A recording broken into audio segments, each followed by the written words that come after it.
Hola, buen día. Bienvenidos a un nuevo episodio del Nodo Sistemas Agroalimentarios de la Red Especies. Recuerden compartir el contenido, darle me gusta y suscribirse, así como seguirnos en nuestras redes oficiales, en donde nos encuentran como Red Especies. En esta ocasión nos acompaña la doctora Andrea Arango Angarita con el tema Impacto ambiental y en salud de dietas saludables y sostenibles en México. De igual manera nos acompañan las coordinadoras del Nodo, la doctora Michelle Unar Munguía del Instituto Nacional de Salud Pública y la doctora Betsabeth Quintanilla Vega del Departamento de Toxicología del CINVESTAM. Para dar inicio a la participación de la doctora Andrea, me permito darles un pequeño speech acerca de su trayectoria profesional y académica. La doctora Andrea es nutricionista dietista egresada de la Universidad Nacional de Colombia, maestra en salud pública y doctora en ciencias en nutrición poblacional de la Escuela de Salud Pública de México, investigadora del Instituto Nacional de Salud Pública en el Centro de Investigación en Evaluación y Encuestas y líder de inteligencia en salud del Servicio Nacional de Salud Pública en San Luis Potosí, actualmente integrante del Nodo de Sistemas Agroalimentarios de la Red de Especies. Ella ha participado en el análisis y procesamiento de información dietética de las encuestas nacionales de salud y nutrición, por sus siglas en SANUD, desde el año 2016 y a su vez publicado diversos artículos científicos como autora y coautora en revistas nacionales e internacionales, como reportes, manuales y capítulos de libro. Además, ha colaborado y coordinado diferentes proyectos de promoción y prevención de la salud, así como la evaluación de programas con entidades como el DIF Nacional, DICONSA, Evalúa, la Secretaría de Educación Pública, entre otros. De igual manera, ha realizado estancias de investigación en la Universidad de Las Palmas de Gran Canaria, España, y la Universidad de Auckland, en Nueva Zelanda. Sus temas de experiencia e interés son dieta saludable y sostenible, sistemas alimentarios, inseguridad alimentaria, obesidad infantil, entornos alimentarios, entre otros. Muchas gracias, doctora Andrea, por aceptar nuestra invitación y pues adelante con su presentación. Muchas gracias por la invitación. Es un gusto estar aquí con ustedes y ser parte pues, de este capítulo, este podcast del Nodo de Sistemas Agroalimentarios de la Red de Especies. Y bueno, pues vamos a dar inicio al tema de impacto ambiental en salud de dietas saludables y sostenibles en México, pero sí me gustaría iniciar un poco con lo que es el sistema alimentario. Muchos oyentes dirán a qué se refiere con eso el sistema, ya que es una de las bases o lo que reconocemos actualmente que el sistema alimentario actual es insostenible. Entonces, básicamente, hace referencia a un conjunto amplio de actividades y actores que, como ven, están estrechamente interrelacionados y que a su vez van a determinar la calidad, cantidad y diversidad de los alimentos o de las dietas disponibles para el consumo. Entonces, como podemos ver en la diapositiva, básicamente se compone de tres componentes principales, que es la cadena de suministro de alimentos, los entornos alimentarios, que a su vez definen el comportamiento de los consumidores o las elecciones que van a tener finalmente en las dietas y estas a su vez las consecuencias en salud y nutrición.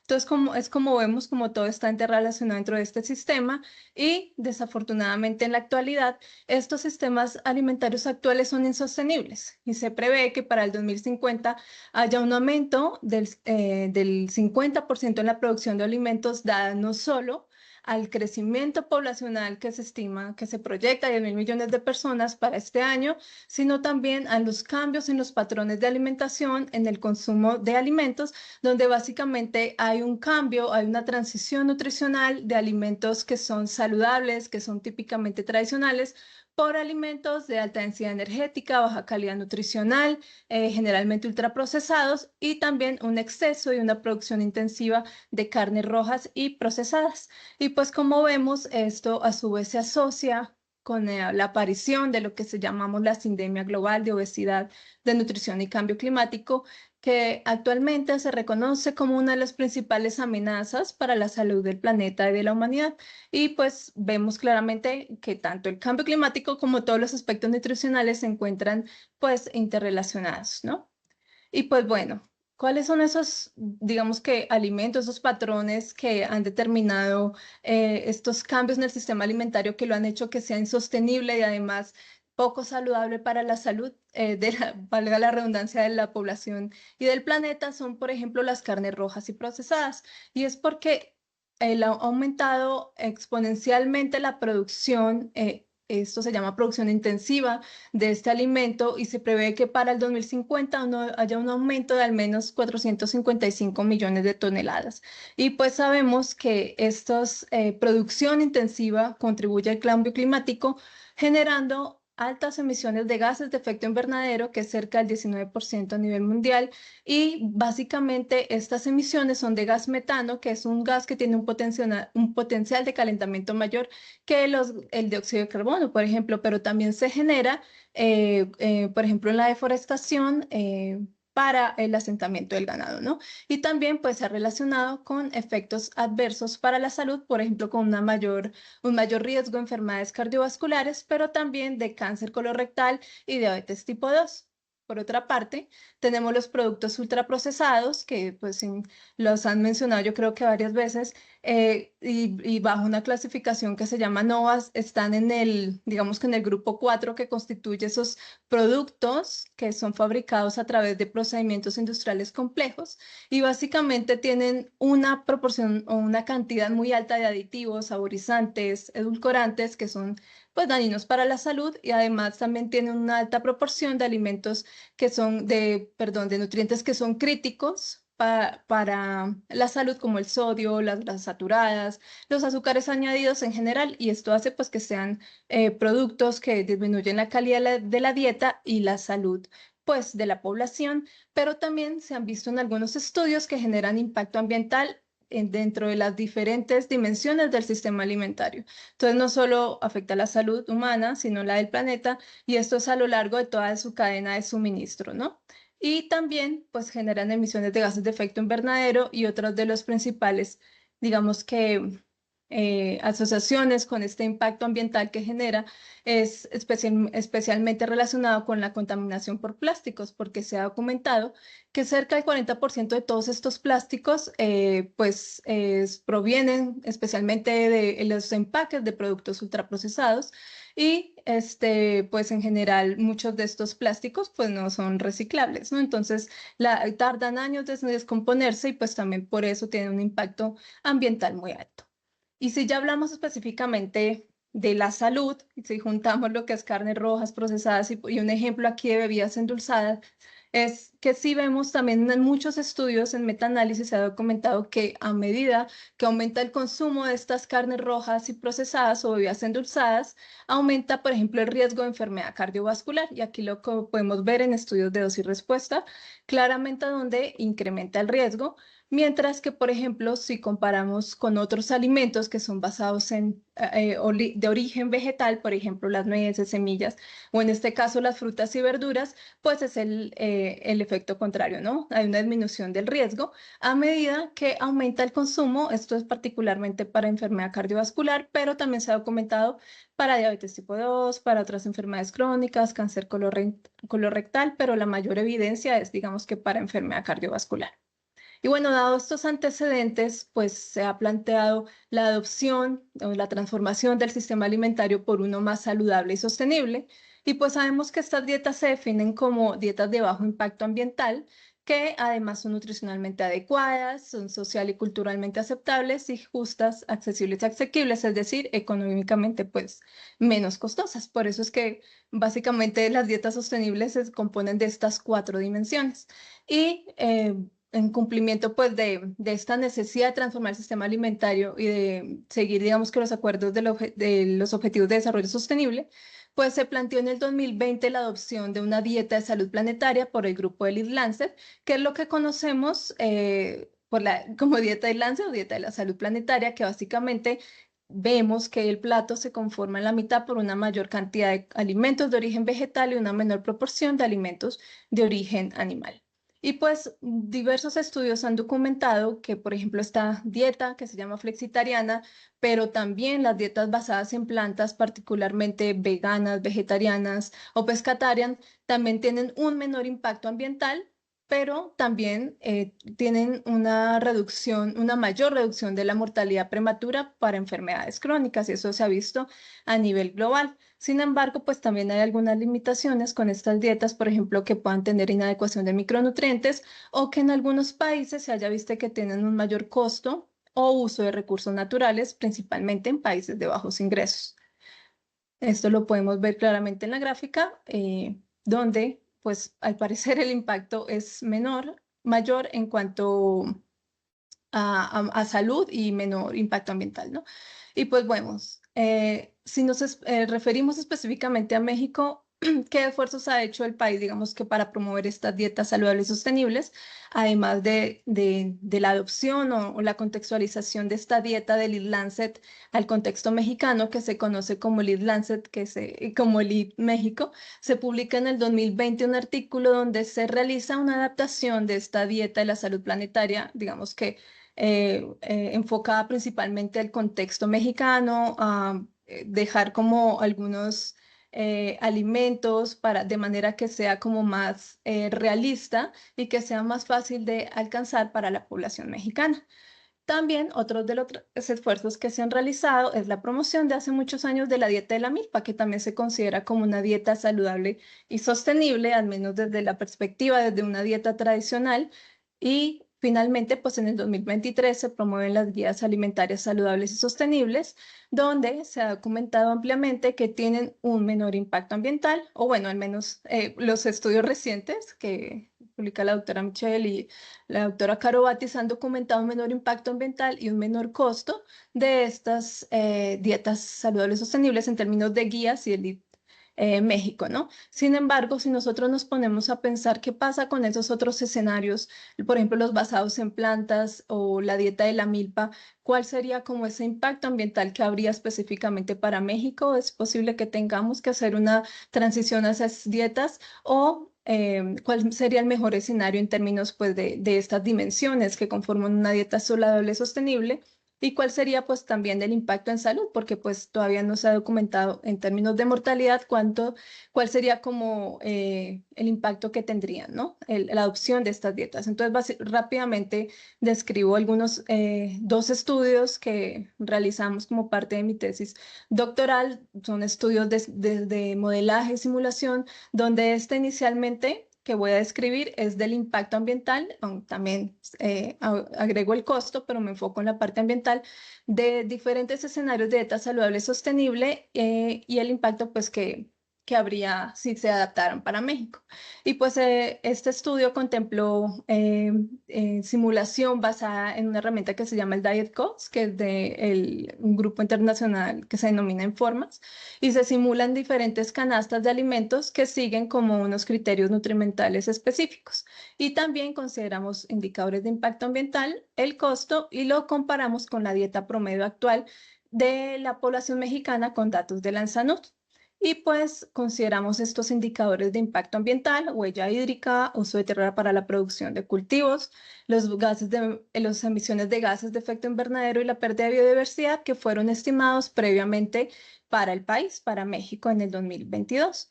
Y pues básicamente los escenarios que consideramos fueron las guías alimentarias, el Eat Lancet adaptado a México, pero también adaptamos tres escenarios que son los basados en plantas, la vegetariana, sustituyendo pues este porcentaje de alimentos de origen animal que no incluyen esta dieta, por ejemplo, carnes, aves o pescados, se reemplaza 2/3 por proteína vegetal y 1/3 por frutas y verduras del porcentaje de kilocalorías de esos alimentos de origen animal.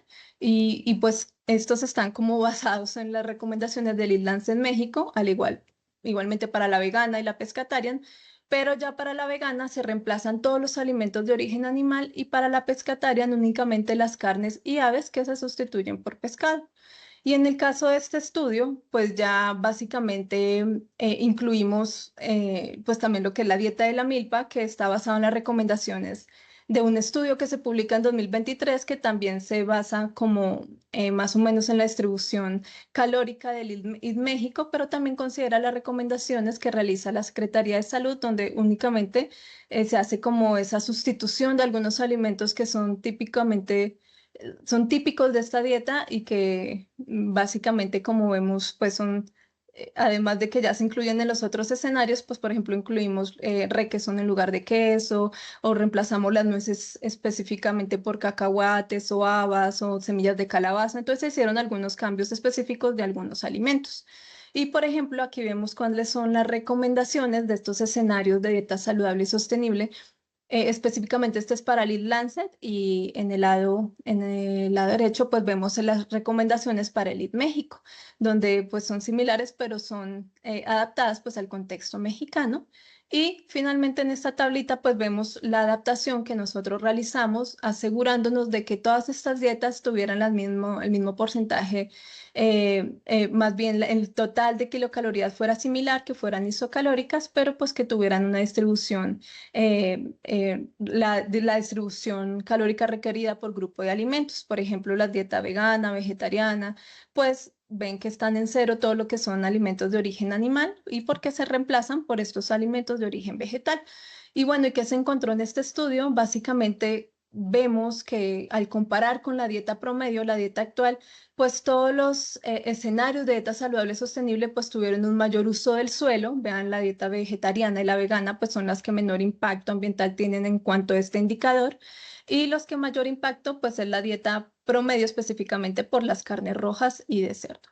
Y pues también en cuanto a la huella hídrica, vemos cómo algunos escenarios de dietas saludables sostenibles tienen menor impacto ambiental con respecto o menor huella hídrica con respecto a la dieta promedio, por ejemplo, la dieta de la milpa específicamente, y ya en contraste la dieta vegana o las guías, pues sí generan un poco más de litros, de uso de litros al día de agua, esto derivado principalmente de los alimentos de origen vegetal, las proteínas de origen vegetal, vaya, y las frutas.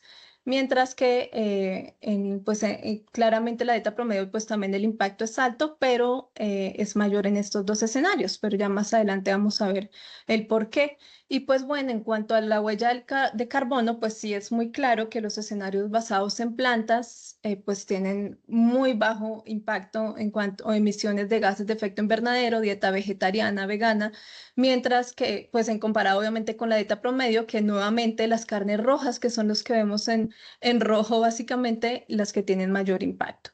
Y por ejemplo, podemos ver que en la dieta de la milpa, el impacto viene especialmente de lácteos y de alimentos de origen animal. Y algo que olvidé decir aquí en lo de la huella hídrica es que en la milpa, aunque tiene una proporción importante de alimentos de origen vegetal, pues aún con la dieta isocalórica fue la que menor huella hídrica presentó de todos los escenarios. Y bueno, regresando pues ya al último indicador de impacto ambiental, es el de la pérdida de biodiversidad, donde nuevamente todos los escenarios pues tienen muy bajo impacto en términos de pérdida de biodiversidad y es mayor para la dieta promedio, obviamente por la carne roja y por la carne de cerdo en general. Y pues bueno, aunque no estaba dirigido el costo, pues de forma rápida les menciono que también estas dietas saludables y sostenibles tuvieron menor costo en comparación con la dieta promedio, siendo menor la dieta vegetariana. Y si comparamos, por ejemplo, desde el año 2011 a 2023, como para ver si había un cambio de repente en los precios, pues vemos que esto es constante, que finalmente la dieta vegetariana termina siendo menos costosa, digo, tienen costos similares entre escenarios, pero esta que está de rojo, pues vemos que el costo es cerca del, bueno, para el 2016 será cerca del 70, mientras que para el 2023 pues ya sería un poco más del 90 pesos mexicanos, que sería en contraste con unos 60 pesos que terminaría siendo el costo de la dieta vegana y el rango en que oscilan los otros escenarios, ¿no? Y pues en general estos son, digamos que resultados que son similares a otros publicados en México. Y pues también se debe a que, por ejemplo, en términos de costo, pues que en la inclusión o la menor inclusión de carnes rojas, bebidas azucaradas y los que llamamos ultraprocesados o junk food compensa el mayor gasto asociado al consumo, por ejemplo, de frutas, verduras, nueces y semillas. Pero también si nos quedamos pensando de pronto en ese indicador de la huella hídrica, pues también el hecho de que estas dietas pues tengan un mayor aporte de frutas y nueces, pues también son cultivos que requieren mayor riego para su producción, ¿no? Y pues finalmente hay que considerar que estos escenarios son modelos hipotéticos que pueden no reflejar completamente las elecciones pues reales de la población mexicana, porque puede que en condiciones de seguridad alimentaria donde tienen patrones similares de que hay mayor acceso a huevo en lugar de carnes de otros alimentos de origen animal, pues podría como parecerse un poco a estos patrones de zonas rurales, pero no específicamente indica que son personas o son individuos que eligieron ser veganos o vegetarianos, vaya. Entonces no es como muy exacto esto, pero pues sabemos que es una aproximación. Y bueno, también en términos de impacto, pues vemos y costo, pues vemos que estas dietas en general tienen menor impacto ambiental y costo que la dieta promedio en México, y esto podría ayudarnos también a informar futuros ajustes a las guías alimentarias, pero también digamos que en términos de la dieta de la milpa, hacer una regionalización de las guías que también es fundamental, porque sabemos que los patrones en las diferentes regiones de México no son iguales. Y pues también es importante en este estudio, vemos la necesidad también de promover el consumo de alimentos de origen vegetal y reducir el consumo de alimentos de origen animal y claramente pues seguir con las estrategias políticas y mejorarlas dirigidas a la reducción del consumo de ultraprocesados.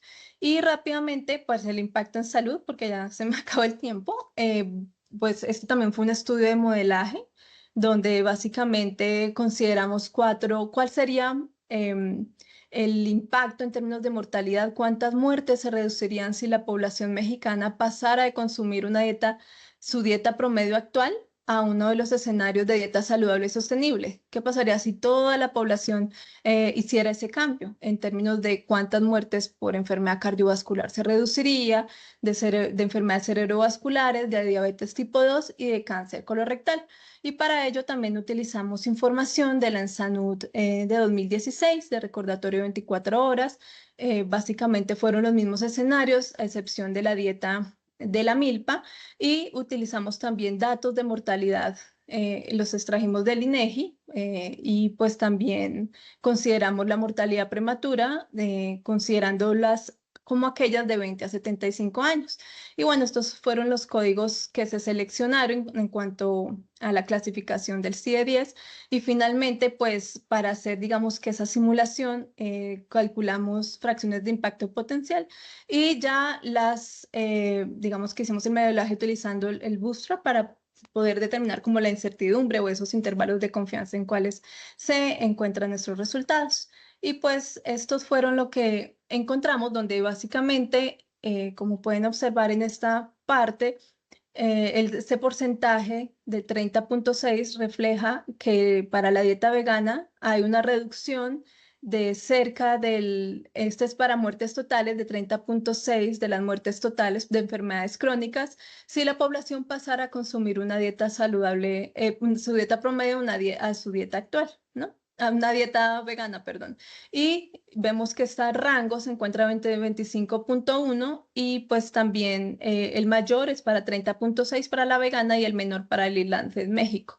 Aquí disculparán el logo. Y pues bueno, en cuanto al escenario para las muertes, la reducción de las muertes prematuras, de las muertes, pues ya encontramos que la reducción es mucho mayor. Perdón, esto es para las muertes totales, con un rango de 33,1 a 26, de 26,6 a 33,1, y observamos, por ejemplo, es que eso se comporta similar que las muertes prematuras, donde, por ejemplo, algunos alimentos de origen vegetal son los que mayor contribuyen a esa reducción. Aquí veámoslo al revés, ¿no? Entre mayor sea el porcentaje, mayor número de muertes se reducen, ¿no? No es al contrario. Entonces vemos que los que mayor contribuyen a esa reducción de las muertes son las nueces y semillas, por ejemplo, si se aumenta el consumo de nueces y semillas, de granos enteros, pero también se da una reducción de bebidas endulzadas, que es que está en rosa, y de las carnes rojas y pues procesadas también. En general, el aumentar el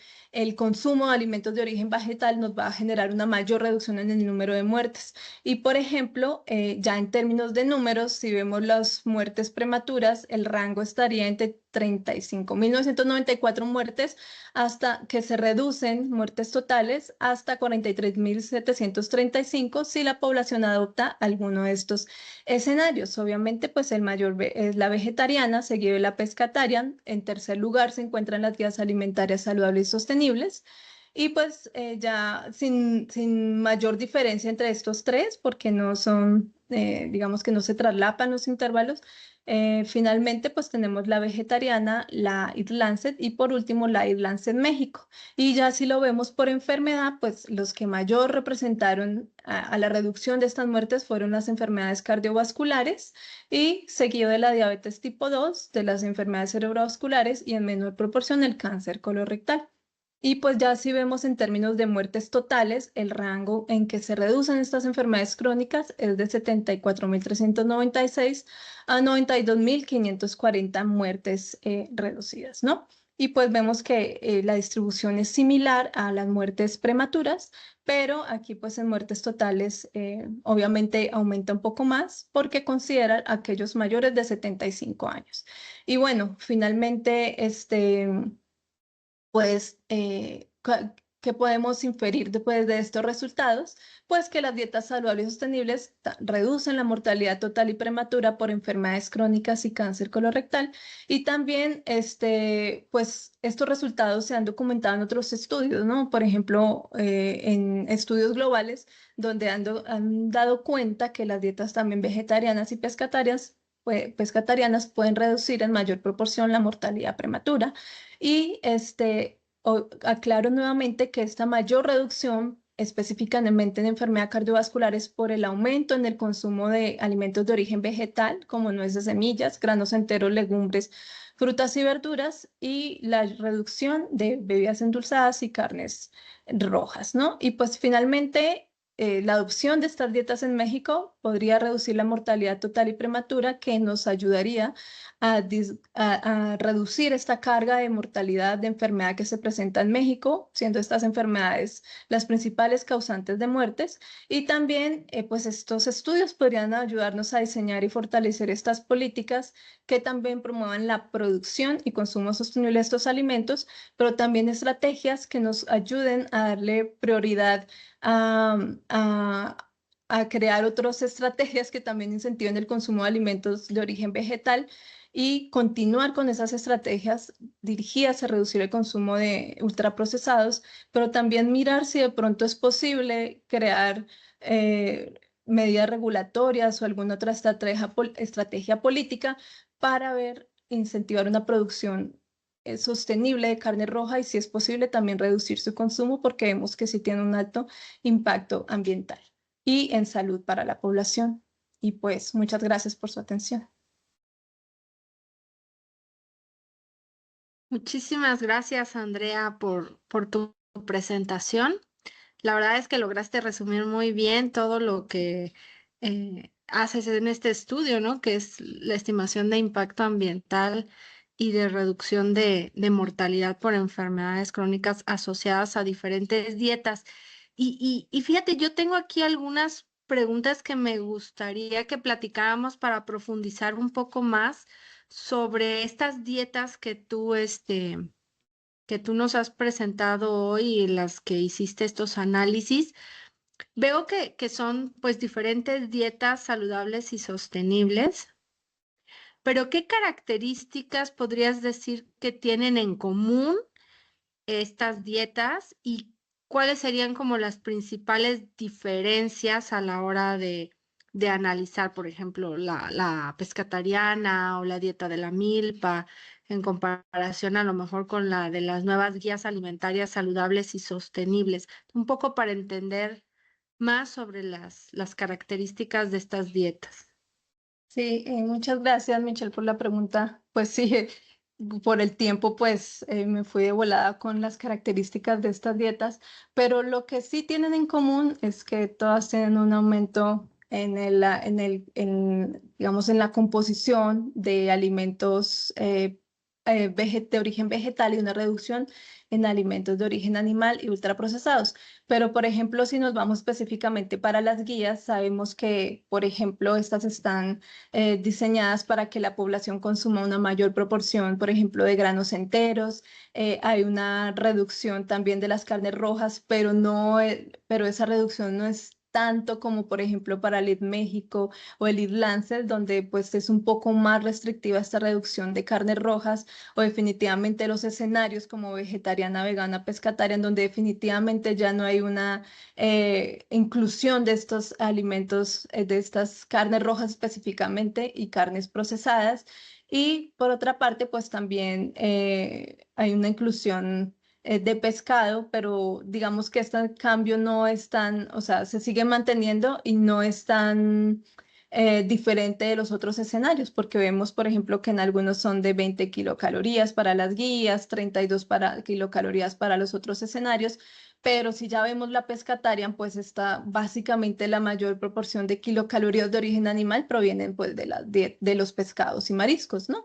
Y ya si hablamos específicamente, que no se me olvide, de leguminosas, también es importante que observemos que si se hace como, o sea, tanto las guías alimentarias como LED México, como que conservan una proporción mayor, por ejemplo, al Lancet, porque justamente sabemos que México es un consumidor importante de leguminosas, aunque el consumo ha disminuido en los últimos 10 años, pero sí es parte de su dieta tradicional. Entonces, como que se mantienen algunas cuestiones características de la dieta mexicana, pero sí se trata de reducir específicamente carnes rojas y ultraprocesados. En este caso, por ejemplo, para las guías alimentarias, como ven, pues es 0 kilocalorías proveniente de bebidas endulzadas y una menor proporción de ultraprocesados, que son básicamente azúcares básicos, ¿no? Miel o azúcar refinada y eso, pero no son como tal ultraprocesados. Mientras que en el México, si nos damos cuenta de pronto por qué no observamos tanta reducción en la mortalidad, es porque también se mantienen unas cantidades, digamos que no excesivas, que no sean poco saludables, que no, digamos, no hay unos, digamos que requerimientos determinados para la población de, por ejemplo, de azúcares añadidos y que no puede ser a mayor al 5%. Es el caso, por ejemplo, del México, que permite una cantidad de estos alimentos, pero no exceden, digamos que el riesgo, ¿no? De las recomendaciones que se realiza, por ejemplo, a nivel de la Organización Mundial de la Salud. Y esto es lo que, como nosotros simulamos estos escenarios vegetariana, vegana y pescatarian partiendo del México, pues también permitimos una pequeña proporción de estos ultraprocesados y bebidas endulzadas para hacer que estas dietas fueran un poco más realistas y no tan restrictivas, porque finalmente si las dejábamos en ultraprocesados, seguramente pues el impacto iba a ser mucho mayor en términos de reducción de muertes y también en términos de impacto ambiental. Ah, y la Gracias, dieta de la Sandra. milpa. Ajá, y la dieta, sí, eso es lo que te iba a preguntar con la dieta de la milpa, porque ese es un caso interesante, ya que si bien no lo presentas en la parte de mortalidad, porque eso no lo simulaste, pero sí estimas la reducción en impacto ambiental. Y ahí lo que llama la atención en la dieta de la milpa es que comparado con las guías alimentarias saludables y sostenibles que se publicaron en 2023 y que se ha mostrado que reducen el impacto ambiental eh, en términos generales de gases de efecto invernadero, o sea, la huella de carbón y la huella y el uso de suelo.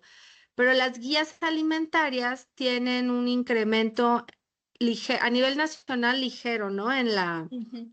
En la huella La huella. hídrica, que Lo en vemos otros acá. estudios se ha visto, ajá, que es más en áreas rurales y del sur del país. Pero, por ejemplo, la dieta de la milpa sí logra una menor huella hídrica y esto es importante porque la evidencia a nivel internacional es mixta respecto a la huella hídrica de las dietas sostenibles. Hay muchos países donde las dietas sostenibles, que ya vimos que pueden tener diferentes características y a lo mejor en otros países también tienen otras características distintas a las de México que incrementan esa huella hídrica, pero en el caso de la dieta de la milpa, hay mucho que se puede hacer para adoptarla y reducir esta parte de la cantidad de agua que se utiliza para la producción de alimentos. ¿Y ahí por qué se encuentran esos resultados? Sí, esa es una muy buena pregunta y justo fue uno de los resultados como que más nos llamó la atención en este indicador de huella hídrica porque como les mencionaba, así se comparara con la dieta isocalórica, en general, desde los otros escenarios, la dieta de la milpa seguía teniendo una menor huella hídrica. Y eso básicamente es, bueno, pues tres cosas principalmente, y es que primero, si vemos la proteína vegetal en comparación con estos otros escenarios, por ejemplo, la vegana que tiene una alta proporción de nueces, de almendras, pues de estos, de pronto proteínas vegetales que requieren un mayor riego, un mayor uso de agua. En la dieta de la milpa no consideramos esos alimentos, sino integramos algunos que fueran más tradicionales. Las nueces no son eh, si vemos aquí, por ejemplo, las recomendaciones de la dieta de la milpa, perdón que ya me fui, son específicamente otro tipo de nueces y semillas las que se incluyen. Entonces está el cacahuate, está las oleaginosas como las semillas de calabaza u otros tipos, los pepitas y en general otros tipos de proteínas de origen vegetal que no requieren tanto riego como si lo hacen las nueces y que además, si volvemos nuevamente a esta gráfica de la huella hídrica, pues vemos que sí hay una inclusión importante de frutas, pero no, o sea, se mantiene como en un nivel no tan alto como la recomienda la vegana o como se recomienda en las guías alimentarias. Pero pienso que el factor más importante, además del reemplazo de estas proteínas vegetales, también es que definitivamente en esa dieta tampoco hay una inclusión de alimentos de origen animal, específicamente carnes rojas, porque sí, como ven, hay lácteos, hay otras fuentes de proteína animal que son huevos o lácteos que son los que observamos en gris. Sí está esa inclusión, pero estos alimentos no generan tanto impacto en términos de huella hídrica en general, ¿no? Entonces, por ejemplo, aquí en azul vemos las carnes rojas y procesadas que también pues genera un impacto ambiental importante, por eso es que los otros escenarios de pronto se mueven un poco, pero sigue siendo la vegana la que mayor impacto tiene. Y esto de pronto también tiene que ver con que en la dieta de la milpa tampoco hay productos ultraprocesados y puede que para la dieta promedio, cuando ya tengamos mejores indicadores para ultraprocesados, esta huella aumente, ¿no? Porque finalmente sí tenemos indicadores, pero pensaría que necesitamos mejores estimaciones para que esto sea más preciso, específicamente para ultraprocesados. Pero en cuanto a milpa, volviendo, pues si se reemplazan determinados alimentos, no incluyen carnes rojas, tampoco incluimos algunos alimentos que son típicos, por ejemplo, insectos, que faltan también estudios que nos den cuenta de cuánto sería el impacto ambiental de estos alimentos, pero finalmente otros estudios han documentado que el impacto no es tan amplio. Pero sí, específicamente es por esas tres razones, ¿no? Entonces, no hay ultraprocesados, no hay carnes rojas y las proteínas de origen vegetal se han reemplazado por proteínas tradicionales de la región, que no son nueces, que sí definitivamente tienen mayor impacto. Gracias, Andrea. Oye, y me quedé pensando, siempre que hablamos de dieta saludable y sostenible, como que pensamos que solo hay una, ¿no? Y aquí estás mostrando que puede haber diferentes combinaciones de los alimentos que representan este tipo de dietas, pero que podrían quizá adaptarse de manera distinta a diferentes regiones del país, ya que la dieta de la milpa creo que sería difícil tenerla en el norte del país por la forma en la que se producen los alimentos, pero podría ser que haya diferentes como recomendaciones de dietas sostenibles para diferentes partes del país o donde se consume más pescado, quizá podría a lo mejor adaptarse la pescatariana, pero no sé qué piensas, o sea, ¿crees que eso en términos de política pública sería recomendable? ¿O es mejor tener como las guías alimentarias que se desarrollaron un poco para estar más estandarizado y poder guiar mejor las políticas públicas? Muchas gracias por la pregunta. Sí, es algo que también me cuestioné con toda esta cantidad de escenarios que hay y realmente con pocos datos, sin saber realmente cuál es la población que realmente sigue estos patrones en México.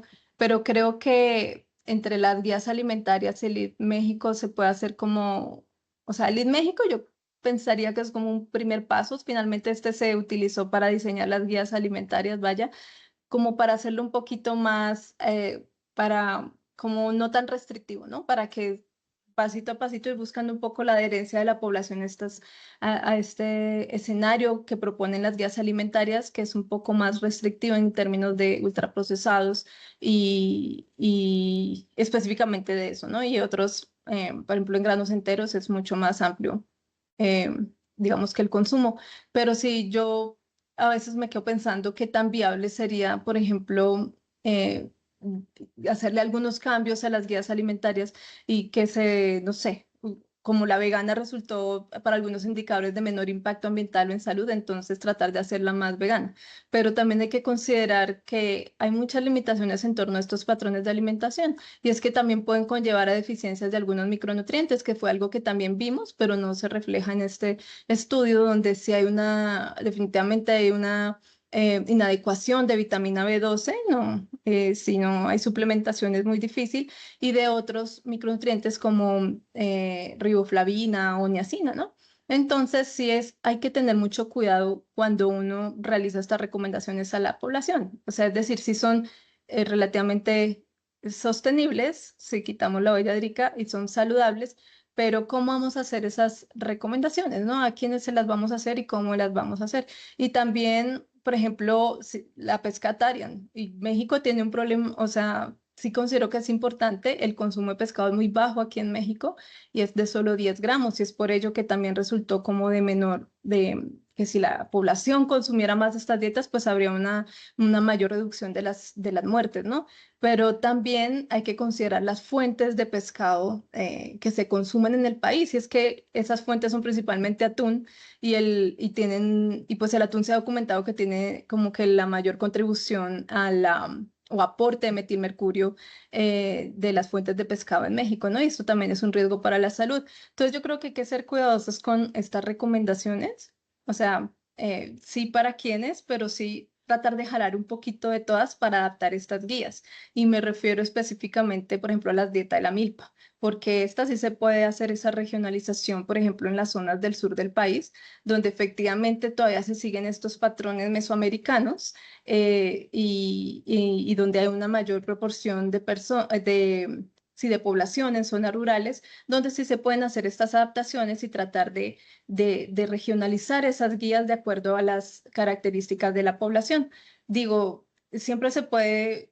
Las guías, claro que son una muy buena aproximación, es una muy buena política, pero siempre todas las políticas están sujetas a cambios de acuerdo a lo que se vaya encontrando en la evidencia. Y pues yo pensaría que lo principal es hacer la regionalización y mientras no haya todavía como datos para los otros escenarios, me iría muy cautelosa para promoverlos, pero sí es necesario que haya evidencia para poder tomar decisiones acertadas, ¿no?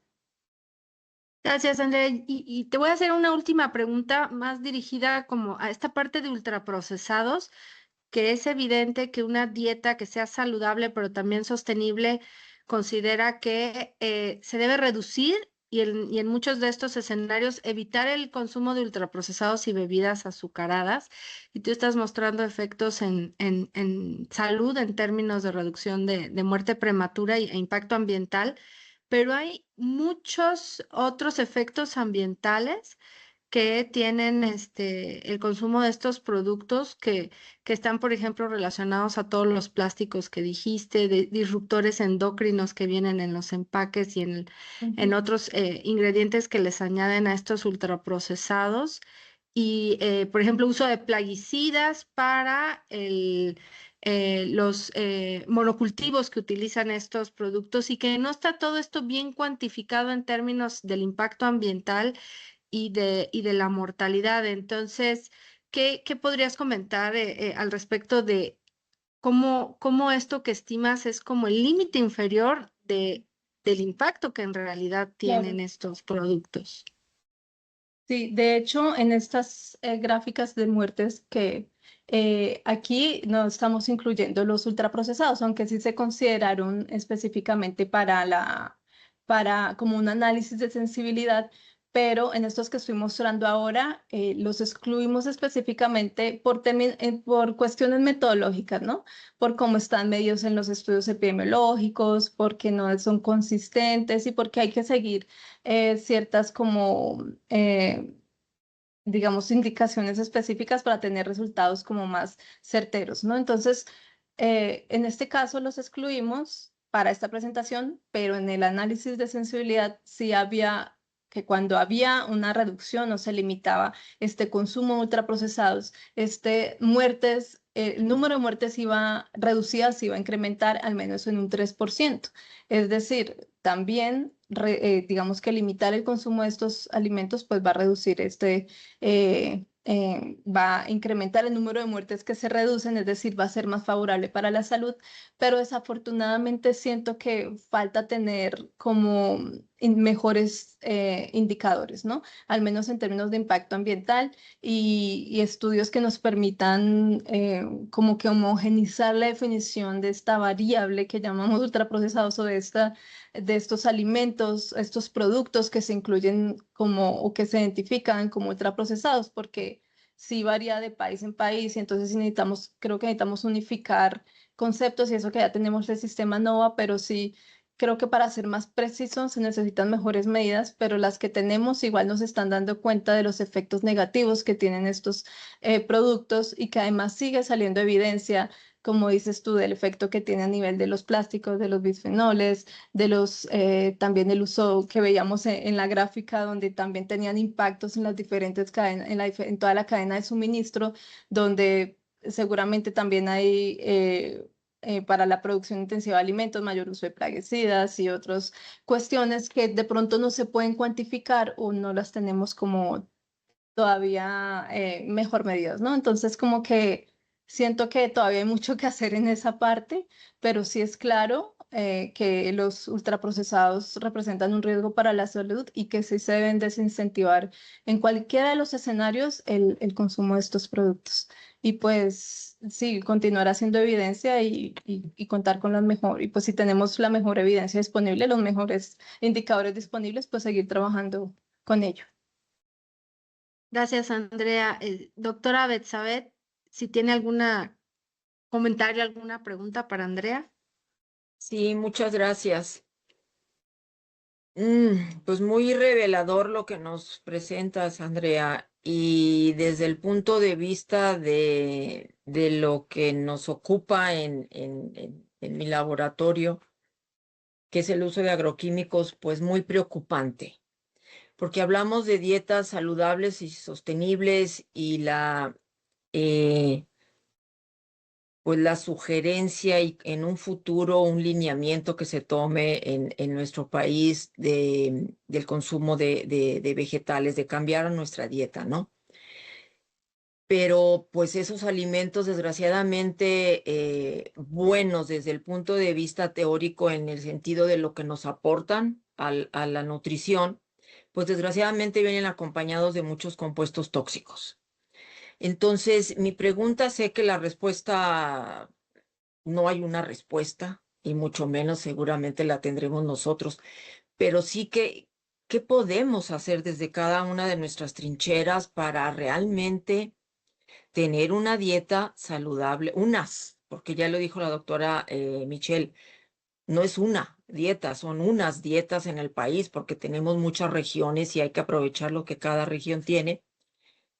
Pero ¿cómo llegar a tener estas dietas saludables, libres de todos estos compuestos tóxicos que nos hacen daño? Y no solo los plaguicidas, ya lo comentaste. Sí, hay que consumir pescado, ajá. Y ahí tenemos los metales, ¿no? Que se bioacumulan en los compuestos marinos. Y luego, ahora nos vamos a los vegetales, efectivamente, pero tienen muchos plaguicidas. Luego, ok, vámonos al pollo, ya, pero tienen muchas hormonas. Entonces llega un momento en que, ¿cómo? Entonces, ¿qué, qué podemos hacer? Cada Sí, uno en su cancha, pero juntándonos para avanzar más rápido.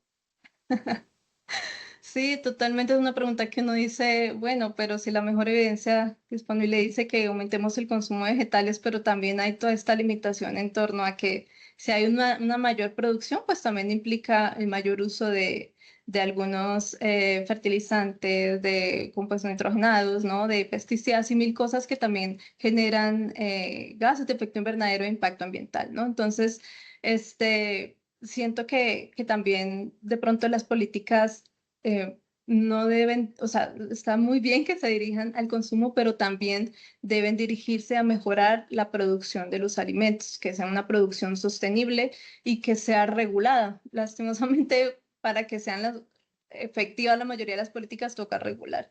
Entonces, sí, digo, si miro desde cada una de las trincheras y si me miro desde cada uno de los niveles del macrosistema y miro desde lo político, yo digo, bueno, pues entonces hay que empezar a hacer mejores políticas para también regular la producción de los alimentos y el uso pues de estos componentes para que son tóxicos y que pueden generar pues este impacto negativo para la salud, pero también es educar también desde los diferentes niveles, por ejemplo desde el mesosistema, también tener estrategias que permitan concientizar a la población desde los trabajos, desde las universidades, desde las escuelas, que son algunas de las políticas que se están realizando actualmente, pero también de qué, no solo de qué alimentos consumir, sino de también cómo seleccionarlos adecuadamente, ¿no? Si se pueden crear huertos, por ejemplo, huertos urbanos, huertos laborales, que tengo disponible, que es adecuado, que cómo puedo yo colaborar, ¿no? O sea, hay muchas estrategias que se pueden realizar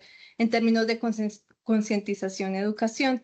Y algo, ahí ya se me fue lo que iba a decir, que tenía en la mente, algo muy importante también es, alguna vez mencioné también en otra entrevista, tal vez es un poco descabellado en términos políticos, sí, pero también se ha iniciado en otros países ver de pronto la posibilidad de hacer regulaciones en términos de etiquetado sostenible, ¿no? Entonces, como que, bueno, ya tenemos el etiquetado que nos dice que los alimentos son, que alimentos tienen mayor contenido de grasa, sodio, azúcares y que son malos para la salud, pero de pronto sería también bueno crear un poco de impacto en términos o de conciencia en la población en términos del impacto que generan, pero definitivamente eso es, si volvemos al sistema alimentario, esa es una de las últimas etapas del sistema, ¿no? Entonces, como que tenemos que ir a la cadena de suministro, mejorar todas esas formas de producción sostenible de alimentos y creo que hay que regular, hay que concientizar, hay que hacer educación, hay muchas cosas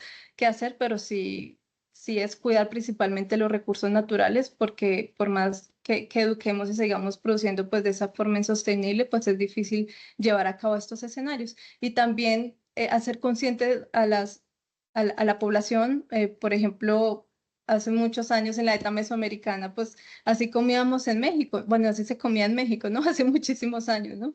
Y justamente esa transición nutricional lo que ha generado pues todos estos cambios y es como volver a nuestras raíces un poco, ¿no? Y volver a lo de la regionalización de las guías, de los alimentos, tratar de rescatar como lo que mejor se cultiva en determinada región, lo que está disponible, ¿no? O sea, hay como muchas cosas que hacer, quizás las dije desordenadas porque, o sea, me imagino como en todos los niveles que se puede hacer, pero sí hay que aportar un granito de arena desde el académico, desde la sociedad civil, desde lo político, desde nuestras casas, desde las escuelas, desde pues todos los ambientes, ¿no? Que permita pues hacer esta conciencia, pero también mejorar la producción, o al menos sí, el producción y consumo de estos alimentos. La calidad, así como hay buena, ahorita se está trabajando mucho en una buena nutrición, también tenemos que trabajar en buenas prácticas de producción de alimentos, buenas prácticas agrícolas, impulsar lo que pueda hacerse, pero desde arriba, pues desde políticas públicas, de otra manera no lo vamos a lograr.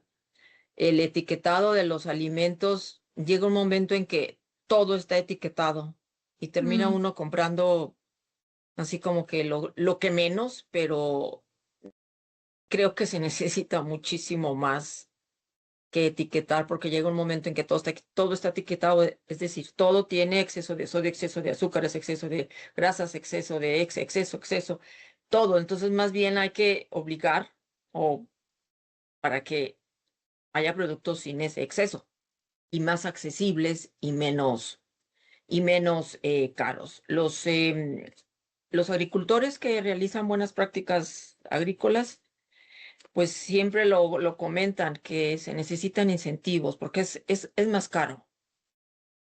Y el gobierno no parece, pues las autoridades creo que sí necesitamos hacer oídos en otras instancias para juntos, pues si se va a invertir en una parte, pues hay que invertir en la segunda parte, porque así sola, pues no vamos a llegar a buen puerto y tenemos que hacerlo porque nos estamos muriendo y nos estamos enfermando. Entonces, sí, muchas gracias por la parte que te toca aportar, fue muy claro.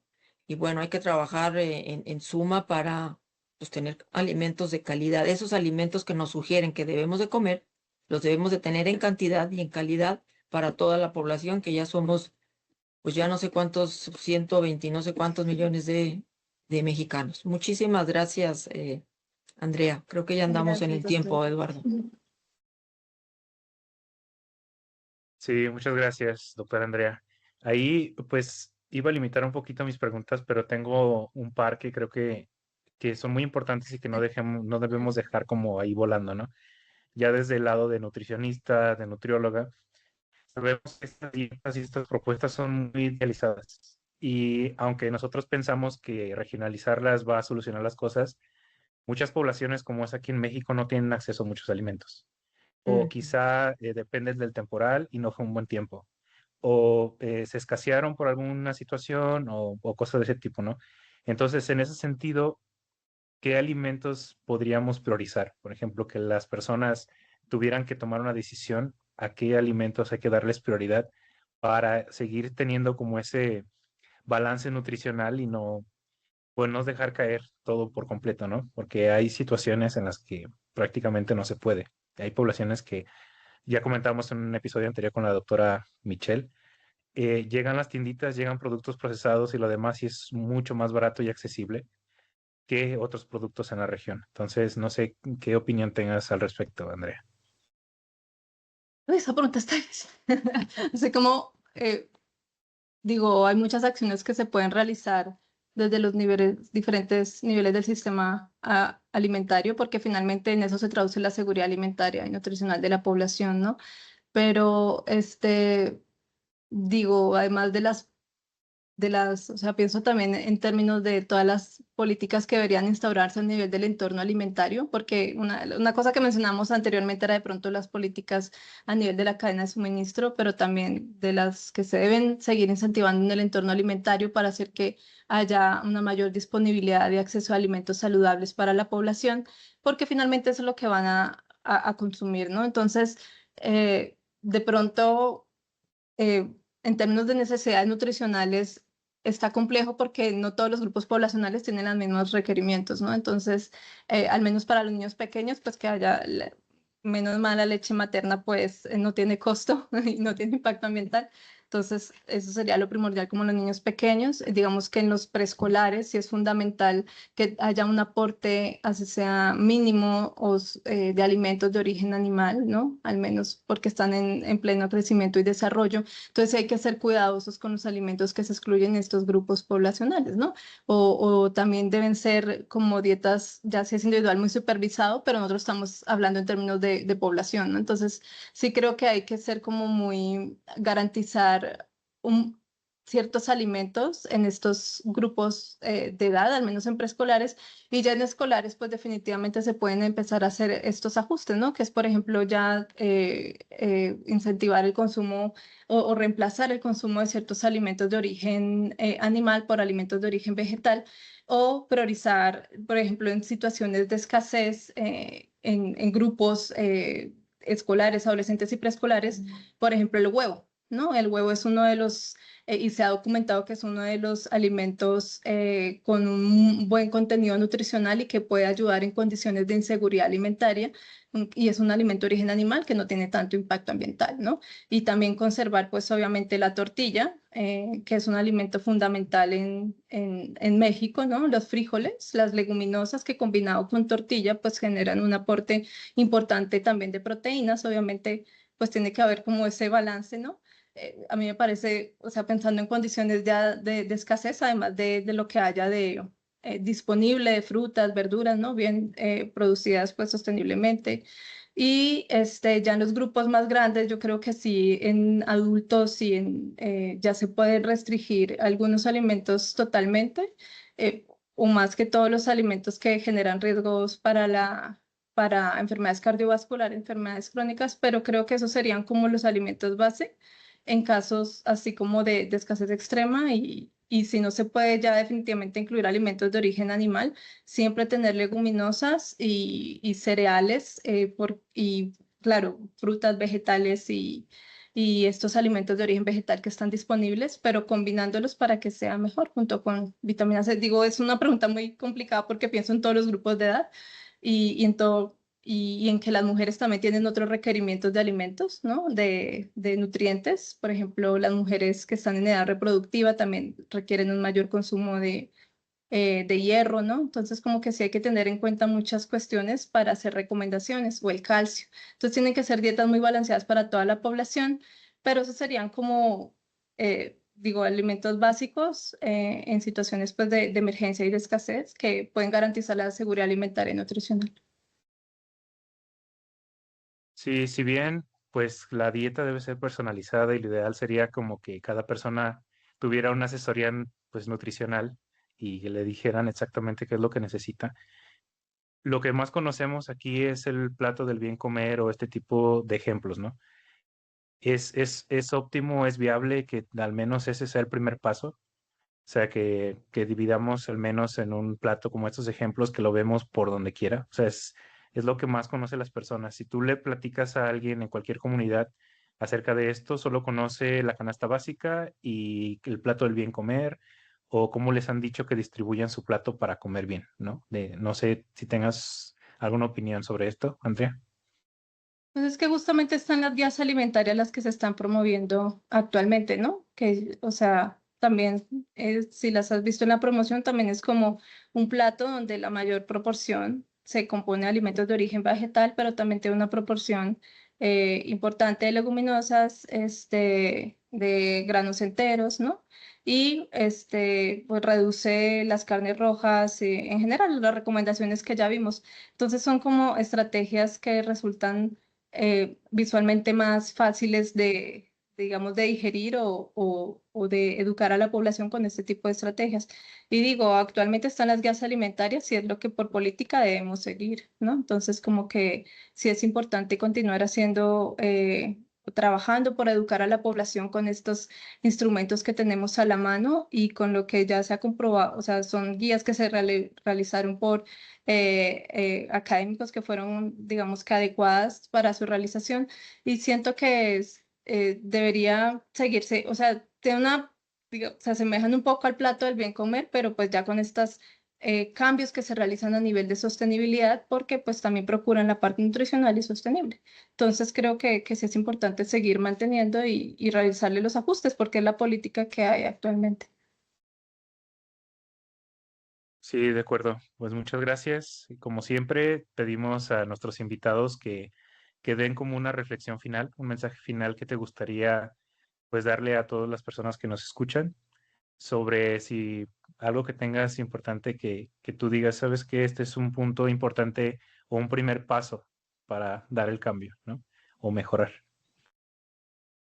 Y pues creo que cada uno de nuestras trincheras, como decía la doctora, tiene un poco un granito de arena que aportar. Creo que todos somos agentes de cambio y podemos realizar diversas acciones, no solo para mejorar nuestra alimentación, sino también para cuidar el planeta en términos también de las cuestiones que realizamos en casa, ¿no? El uso del agua, si reciclamos, cómo comemos y todas estas cuestiones que también dependen de nuestra selección, ¿no? Entonces sí es importante como hacer estos pequeños cambios en casa, mejorar nuestra alimentación, reducir el consumo de productos ultraprocesados, reducir un poco el consumo excesivo de carnes rojas y tratar de incentivar, de incluir dentro de nuestra alimentación frutas, vegetales, alimentos de origen vegetal, vaya, y pues también tratar de informarnos un poco del origen de estos alimentos, tratar de consumir menos de pronto en